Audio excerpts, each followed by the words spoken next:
സർക്കാർ കരാറുകളിൽ 4% മുസ്ലിം സംവരണം അനുവദിക്കുന്ന ബിൽ നിയമസഭയിൽ പാസാക്കി കർണാടക. ബിജെപി അംഗങ്ങൾ പകർപ്പ് കീറിയെറിഞ്ഞ് പ്രതിഷേധിച്ചു. നടുത്തളത്തിലിറങ്ങി മുദ്രാവാക്യം വിളിച്ചും പ്രതിഷേധം.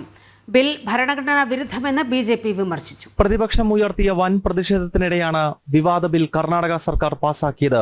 സർക്കാർ ടെൻഡറുകളിൽ മുസ്ലിങ്ങൾക്ക് 4% സംവരണം നൽകുന്ന രീതി ഭരണഘടനാ വിരുദ്ധമെന്ന് ബിജെപി ആരോപിച്ചു.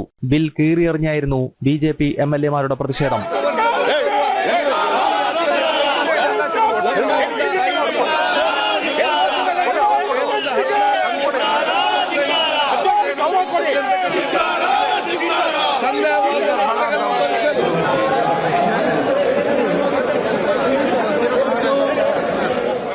സിദ്ധരാമയ്യ സർക്കാരിനെ വിമർശിച്ച് ബിജെപിയുടെ ദേശീയ നേതൃത്വവും രംഗത്തെത്തി.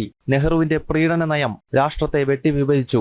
ഇന്ന് രാഹുൽ ഗാന്ധി ജിഹാദികളെ പ്രീണിപ്പിക്കുന്നതായി ബിജെപി വക്താവ് സാംബിത് പാത്ര വിമർശിച്ചു.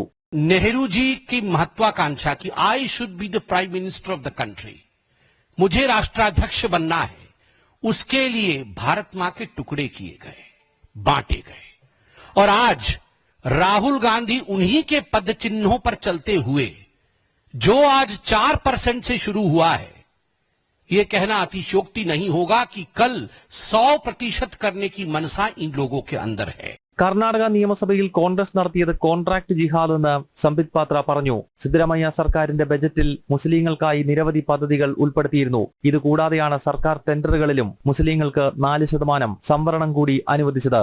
ജനം, ഡൽഹി.